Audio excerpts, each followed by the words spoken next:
إن هذا القرآن يهدي للتي هي أقوم. ان الحمد للہ والصلاة والسلام علی رسول اللہ.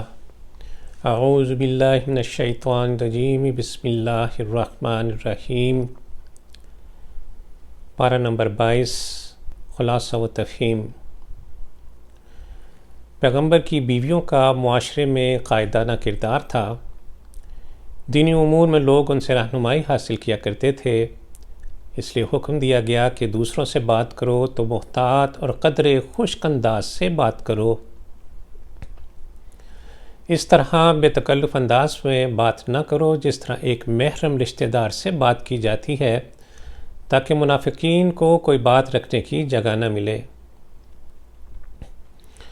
اللہ اور اس کے رسول کی اطاعت و فرما برداری اور عمل صالح آپ کے اجر کو دگنا کر دے گا، اور اللہ کے ہاں آپ کے لیے بہترین رزق کریم تیار ہے. یہ منافقات اپنے دلوں کی ارمان آپ کے دلوں میں ڈالنے کی کوشش کرتی ہیں تاکہ رسول اللہ صلی اللہ علیہ وسلم کی خانگی زندگی میں مسائل پیدا ہوں اور وہ اپنی پیغمبرانہ ذمہ داری کو بحسن خوبی ادا نہ کر سکیں. گو کہ یہاں بظاہر خطاب امہات المومنین سے ہے، لیکن دراصل سنانا منافقات کو مقصود ہے تاکہ وہ فتنے پھیلانے سے باز رہیں. نبی صلی اللہ علیہ وسلم کی زندگی کا ایک ایک لمحہ امت کے لیے تربیت اور سبق ہے. اس لیے ضروری ہے کہ آپ صلی اللہ علیہ وسلم کی باہر کی اور گھر کے اندر کی زندگی کے تمام افعال و اعمال کو محفوظ رکھنے کا بندوبست ہو. اے نبی کی ازواج رضی اللہ تعالیٰ عنہن، اطمینان رکھو، اللہ تمہارے ہر عمل اور ہر ضرورت سے پوری طرح باخبر ہے. عورتیں معاشرے کے نصف سے کچھ زیادہ حصہ ہیں. ان کا معاشرے میں بناؤ بگاڑ مردوں کی نسبت کچھ زیادہ ہی ہے. اس لیے ضروری ہے کہ مردوں اور عورتوں دونوں میں دین، ایمان، قنوت، صبر، خشوع، صدقہ، روزہ، عفت و حیا اور ذکر اللہ جیسی صفات موجود ہوں. ایسوں کے لیے اللہ کے ہاں بہترین مغفرت اور بہترین اجر تیار ہے. یاد رکھو، جب اللہ اور اس کا رسول صلی اللہ علیہ وسلم کسی معاملہ کا فیصلہ کر دیں تو پھر کسی کے لیے اس میں بات رکھنے کی گنجائش نہیں رہتی. رسول اللہ کے اذن سے فیصلہ کرتا ہے، اس لیے اس فیصلے پر کسی کو معترض ہونے کی گنجائش ہرگز باقی نہیں رہتی. جس نے ایسا کیا وہ صریح گمراہی میں پڑ گیا. زید رضی اللہ تعالیٰ عنہ جو کہ غلام تھے، اللہ عز و جل نے انہیں رسول اللہ صلی اللہ علیہ وسلم تک پہنچایا اور ان کے لیے دین و دنیا کی سعادتوں کے دروازے کھل گئے. رسول اللہ صلی اللہ علیہ وسلم نے انہیں آزادی عطا فرمائی، اپنی حقیقی پھوپھی ذات سے ان کا نکاح کر دیا اور اپنے اہل بیت میں شامل فرمایا. آپ کے انداز التفات کے باعث لوگ زید رضی اللہ تعالیٰ عنہ کو رسول اللہ صلی اللہ علیہ وسلم کا منہ بولا بیٹا کہنے لگے تھے. منافقین نے زید رضی اللہ تعالیٰ عنہ کی زینب رضی اللہ تعالیٰ عنہ سے شادی پر غلامی کے طعنے دینا شروع کیے. اس پر زید رضی اللہ تعالیٰ عنہ بہت مضطرب رہتے تھے. کئی مرتبہ رسول اللہ صلی اللہ علیہ وسلم سے تعلق زوجیت ختم کرنے کی بات کی. رسول اللہ صلی اللہ علیہ وسلم کو یہ بات القاء کر دی گئی تھی کہ زید رضی اللہ تعالیٰ عنہ سے طلاق کے بعد آپ صلی اللہ علیہ وسلم زینب رضی اللہ تعالیٰ عنہ سے نکاح کر لیں تاکہ عرب معاشرے سے جاہلیت کی اس رسم کا خاتمہ ہو جائے کہ منہ بولے بیٹے کی بیوہ یا مطلقہ سے منہ بولا باپ شادی نہیں کر سکتا. اگرچہ اس واقعے سے پہلے اللہ عز و جل نے منہ بولے بیٹے کی شرعی اور قانونی حیثیت متعین فرما دی تھی، پھر بھی رسول اللہ صلی اللہ علیہ وسلم کو منافقین کی طرف سے منفی پروپیگنڈے کا خدشہ تھا. چنانچہ اللہ عز و جل نے خود سے فرمایا کہ جب زید نے اس سے اپنا تعلق منقطع کر لیا تو اسے ہم نے آپ صلی اللہ علیہ وسلم کی زوجیت میں دے دیا۔ اس سارے معاملے میں یہی حکمت اور مصلحت پوشیدہ تھی کہ اللہ عز و جل اس فضول رسم کا خاتمہ رسول اللہ صلی اللہ علیہ وسلم کے ذاتی عمل سے کرنا چاہتا تھا۔ پھر اللہ عز و جل نے زوردار انداز میں فرما دیا کہ محمد صلی اللہ علیہ وسلم تمہارے مردوں میں سے کسی کے باپ نہیں، اور چونکہ وہ خاتم النبیین ہے اس لیے ضروری ہے کہ یہ رسم بد انہی کے ذریعے ختم کر دی جائے۔ پس اے مومنو، تم منافقین کے شور و غوغا کی کوئی پرواہ نہ کرو، تم بس اپنے رب کو خوب خوب یاد کرو، صبح و شام اس کی پاکی بیان کرو۔ تمہارا ایسے کرنے سے اس پر اللہ کے فرشتے تمہارے لیے برابر رحمت کی دعا کرتے رہیں گے۔ اس سے بڑھ کر تم پر کوئی مہربان نہیں۔ اس رب کریم نے بوقت ملاقات مومنوں کے لیے بڑا ہی باعزت اجر تیار کر رکھا ہے۔ اے حبیب صلی اللہ علیہ وسلم، ہم نے آپ کو دین حق کا گواہی دینے والا بنا کر بھیجا۔ جو اس گواہی کو قبول کر لیں ان کے لیے آپ بشارت دینے والے ہیں، اور جو اس کو جھٹلائیں انہیں اس کے عواقب سے خبردار کرنے والے ہیں۔ آپ علم و حکمت کے روشن چراغ ہیں۔ آپ کفار ان منافقین کا معاملہ ہم پر چھوڑ دیں، ہم ان سے نمٹنے کے لیے کافی ہیں۔ اور اب نبی کے بعد امت نبی سن لے کہ کار نبوت اب اس کی ذمہ داری ہے، اور امت سے اس کے بارے میں پوچھ گچھ ہوگی۔ دیکھو، نکاح کے بعد ملاقات سے پہلے طلاق دے دو تو عورت پر کوئی عدت نہیں۔ ہاں، اخلاق کا تقاضا یہ ہے کہ اگر مہر باندھا گیا ہو تو باعزت طریقے سے نصف مہر ادا کر دو، اور اگر مہر نہ طے ہوا ہو تو حیثیت کے مطابق کچھ دے کر خوبصورتی سے رخصت کرو۔ عام مسلمانوں کے لیے بیویوں کی حد تعداد 4 ہے، لیکن آپ صلی اللہ علیہ وسلم اس پابندی سے مستثنیٰ ہیں تاکہ دعوتی اور دینی مصلحتوں کی بنا پر آپ صلی اللہ علیہ وسلم زیادہ عورتوں کو نکاح میں لا سکیں۔ مثال کے طور پر عائشہ رضی اللہ تعالی عنہا سے نکاح میں یہ مصلحت تھی کہ ایک کم عمر اور ذہین خاتون آپ کی مستقل صحبت میں رہیں تاکہ آپ کے بعد لمبی مدت تک لوگوں کو دین سکھاتی رہیں۔ چنانچہ عائشہ رضی اللہ تعالیٰ عنہا آپ صلی اللہ علیہ وسلم کی وفات کے بعد نصف صدی تک امت کے لیے رہنمائی کا ایک عظیم ذریعہ بنی رہیں۔ اسی طرح ام سلمہ رضی اللہ تعالیٰ عنہا اور ام حبیبہ رضی اللہ عنہا، ان سے نکاح کا یہ فائدہ ہوا کہ خالد بن ولید اور ابو سفیان بن حرب ان کی مخالفت ہمیشہ کے لیے ختم ہو گئی۔ نبی صلی اللہ علیہ وسلم کی بیویاں امت کی مائیں ہیں، ان سے نکاح نہیں کیا جا سکتا۔ اے مسلمانوں، آداب معاشرت کا خیال رکھو، بغیر اجازت کسی کے گھر میں داخل نہ ہو۔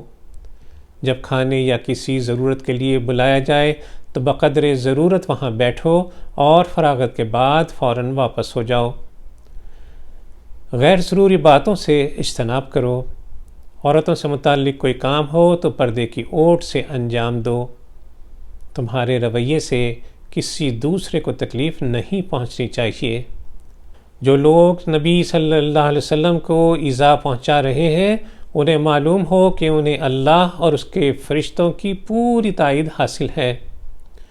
اللہ عز و جل ان پر بے شمار رحمت نازل فرماتا ہے اور فرشتے ان پر رحمت کے لیے دعا کرتے رہتے ہیں۔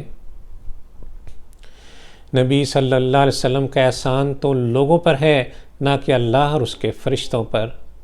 بس اے مومنو، تم اپنے محسن نبی صلی اللہ علیہ وسلم پر کثرت سے درود بھیجو کہ یہ نفاق کا علاج ہے۔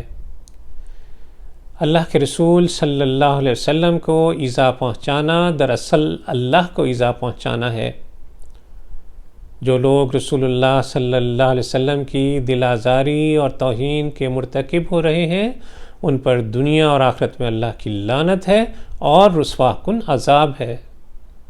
اسی طرح جو لوگ مومنین اور مومنات کے خلاف سازشیں کرتے ہیں، تہمتیں لگاتے ہیں، انہوں نے ایک بڑے بہتان اور سری گناہ کو اپنے سر لے لیا ہے۔ جب مومن عورت گھر سے نکلے تو اس کا لباس اس کی حیاداری کا خاموش اعلان ہو اور فساق کو اسے تنگ کرنے کا کوئی موقع نہ ہو۔ اگر منافقین باز نہ آئے تو ہم ان کے محاسبے اور تعاقب کا حکم دیں گے اور ان کا جینا محال کر دیں گے۔ یہ قیامت کے وقت کو مذاق سمجھتے ہیں، اس کا علم صرف اللہ کو ہے، وہ اٹل حقیقت ہے۔ اس دن چہرے آگ پر الٹ پلٹ کیے جائیں گے، پھر یہ پچھتاوے سے ہاتھ ملیں گے کہ اے کاش ہم نے اللہ اور رسول کی اطاعت کی ہوتی، ہمارے بڑوں پر لعنت ہو، انہوں نے تو ہمیں برباد کر کے رکھ دیا۔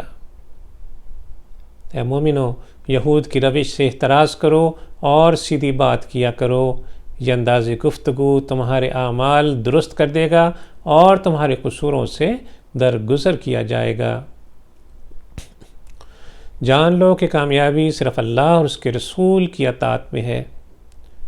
یہ جو دنیا میں ارادے اور اختیار کی آزادی تمہارے پاس ہے، یہ ایک بہت بڑی امانت ہے جس سے صرف اطاعت الہیہ اور اطاعت رسول صلی اللہ علیہ وسلم سے ہی پورا کیا جا سکتا ہے۔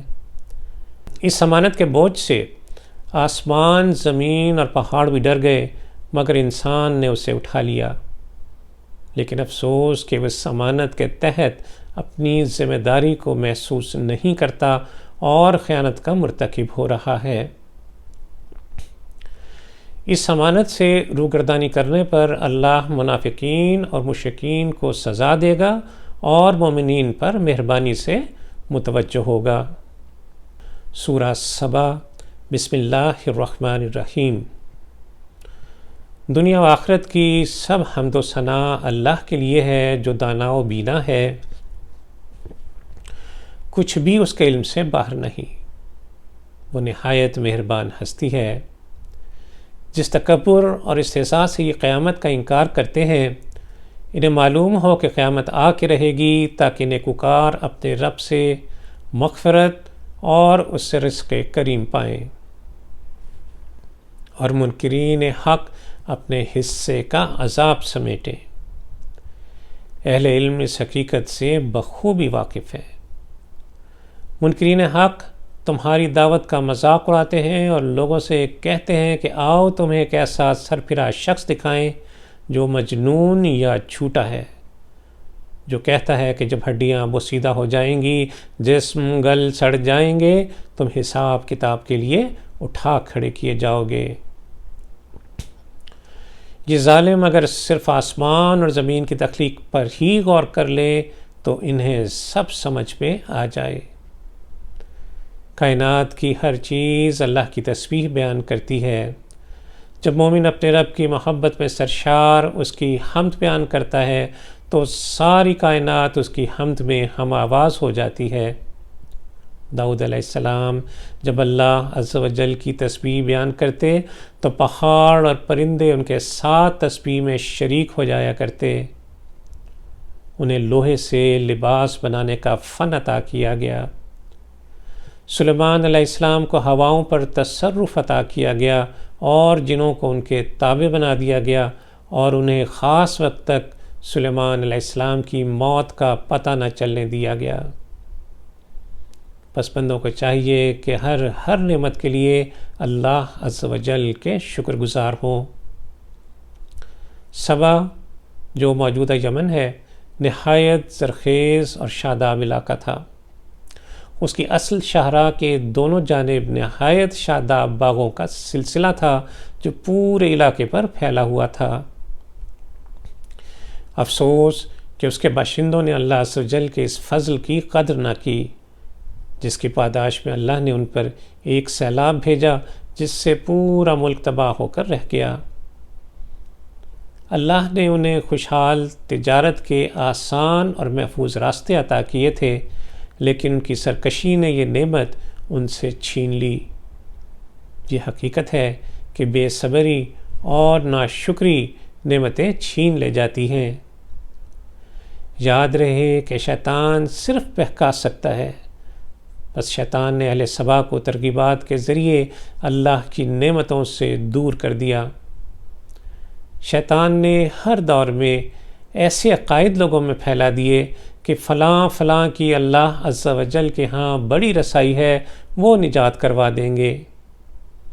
اور آج ہم مسلمان بھی ایسی ہی خود فریبی کا شکار ہیں۔ اس دن کسی کو جرأت نہیں ہوگی کہ بغیر اللہ کے اذن کے اس کے آگے زبان بھی کھول سکے۔ اہل عرب عقیدے کے اعتبار سے اپنی دیویوں دیوتاؤں میں سے کسی کو خالق یا رازق نہیں مانتے تھے، بلکہ صرف سفارشی اور اللہ کے ہاں تقرب کا ذریعہ مانتے تھے۔ اس لیے ان سے اگر پوچھا جائے کہ تمہیں رزق کون دیتا ہے تو یہ اللہ کو جھٹلا نہیں سکتے۔ بس قیامت کے دن ہم ان کے درمیان ٹھیک ٹھیک فیصلہ کر دیں گے، جس کے آنے کا ایک وقت مقرر ہے۔ آج تو یہ کافر بڑے دھڑلے سے قرآن اور اس سے پہلی کتابوں کو ماننے کا انکار کر رہے ہیں۔ کل جب اپنے رب کے حضور کھڑے ہوں گے تو اپنے بڑوں پر الزام دھریں گے کہ تمہاری وجہ سے آج ہمیں یہ دن دیکھنا پڑا۔ دونوں گروہ ایک دوسرے کو ملامت کریں گے اور ان کے ہاتھ پچھتاوے کے سوا کچھ بھی نہ ہوگا۔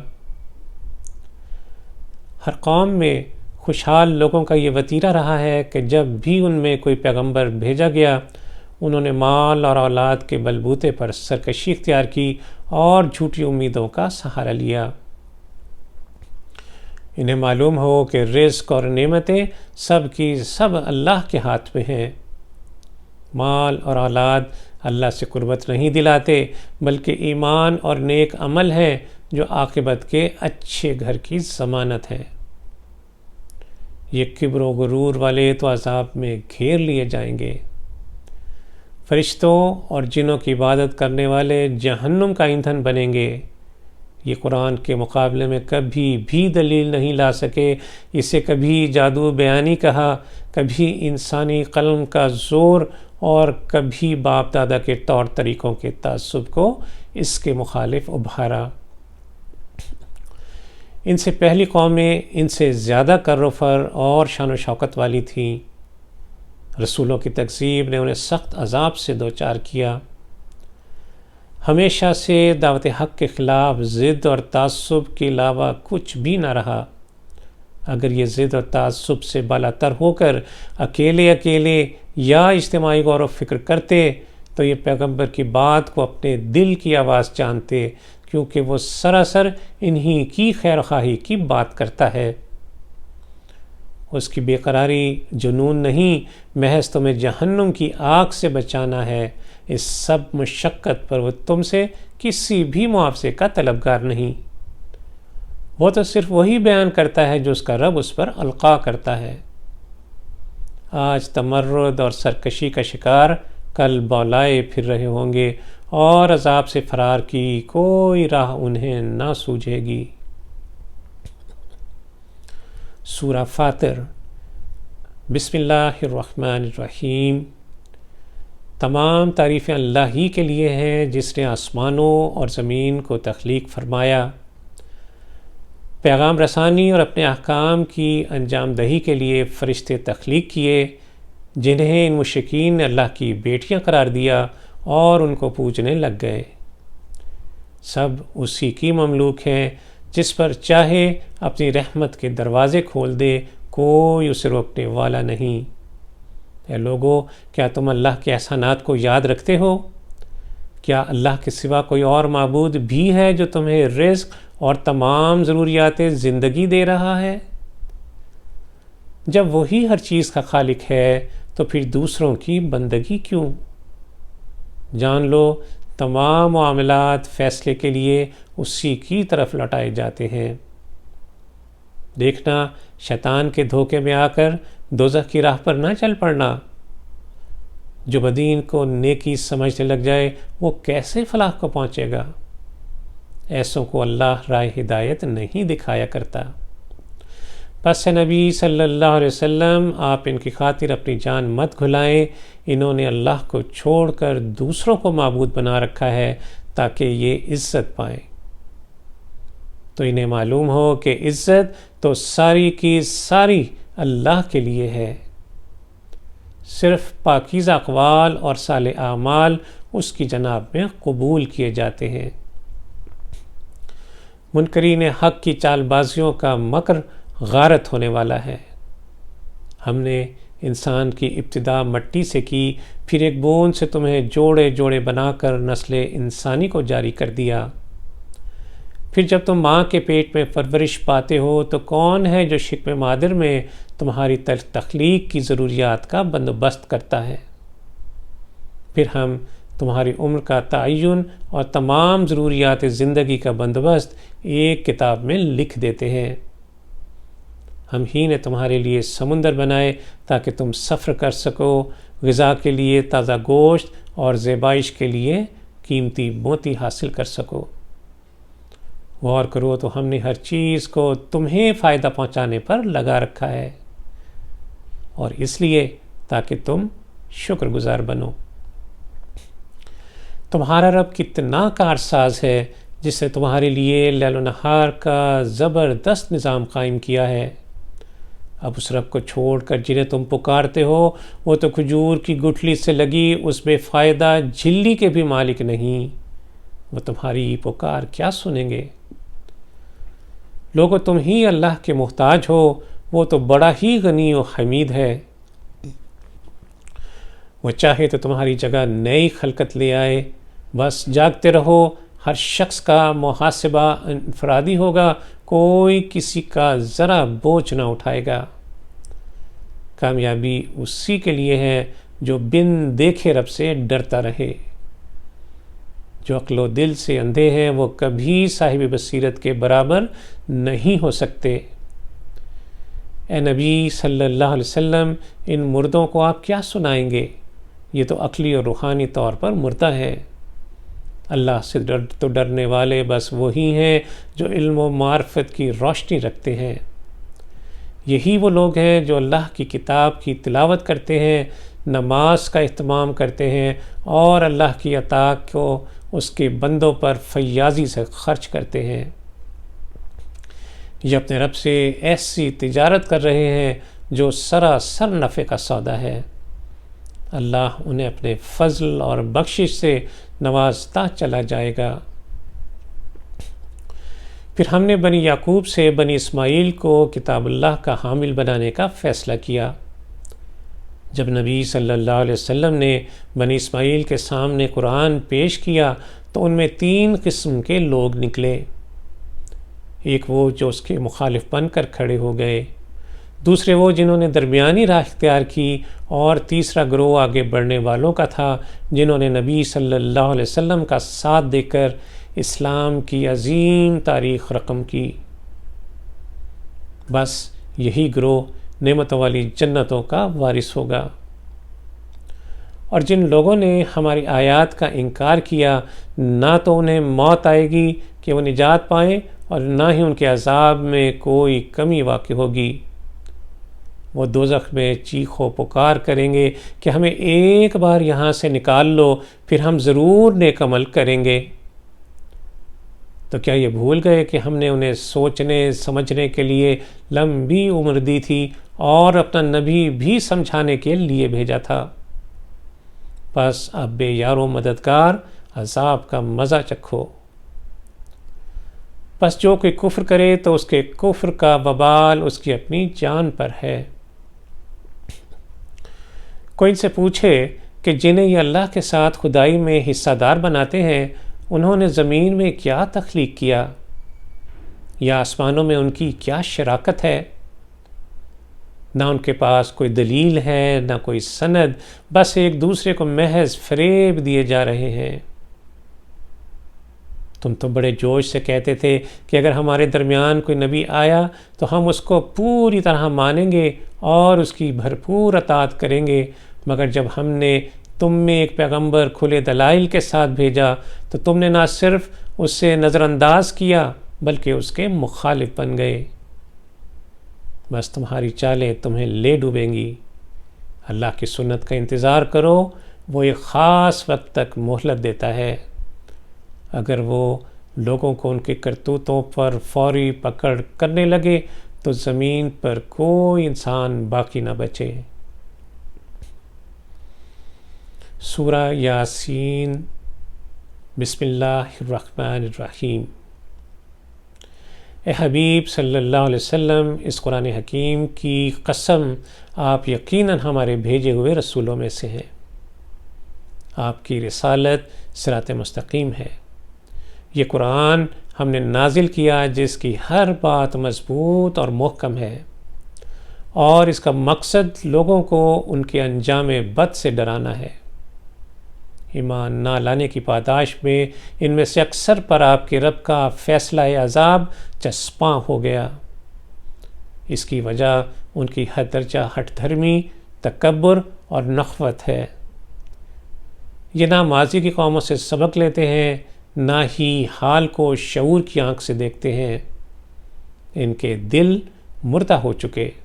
آپ کا ڈرانا یا نہ ڈرانا ان کے لیے برابر ہے۔ آپ کی تعلیم و تذکیر تو بس ان پر کارگر ہو سکتی ہے جو آپ کی نصیحت پر کان دھریں اور عقل و شعور سے کام لیں۔ انہیں آپ مغفرت اور اجر کریم کا وعدہ سنا دیجیے۔ یقیناً ایک دن ایسا آئے گا جب ہم تمام مردوں کو زندہ کریں گے اور ان کی زندگی کی ساری کارروائی جو ہم قلم بند کروا رہے ہیں اس کے اعتبار سے جزا و سزا کا فیصلہ سنائیں گے۔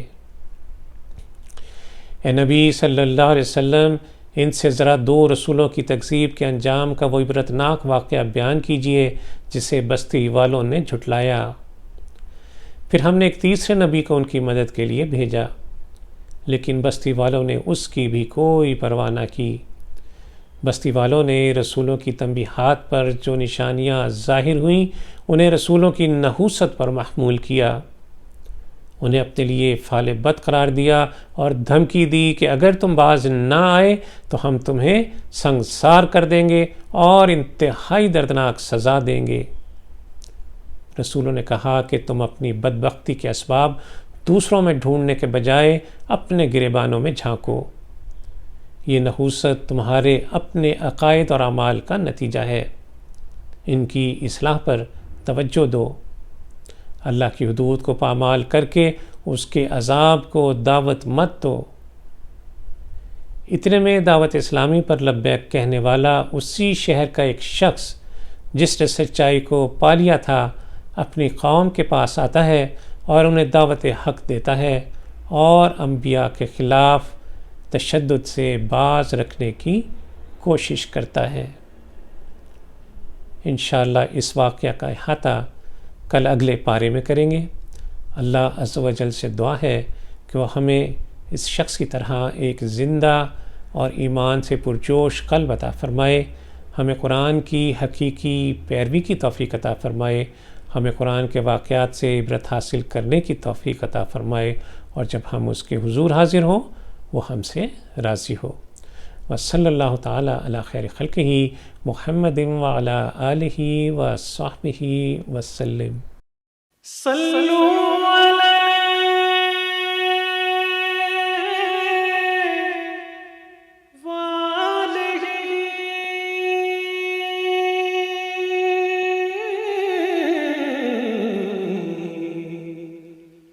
صلو علیہ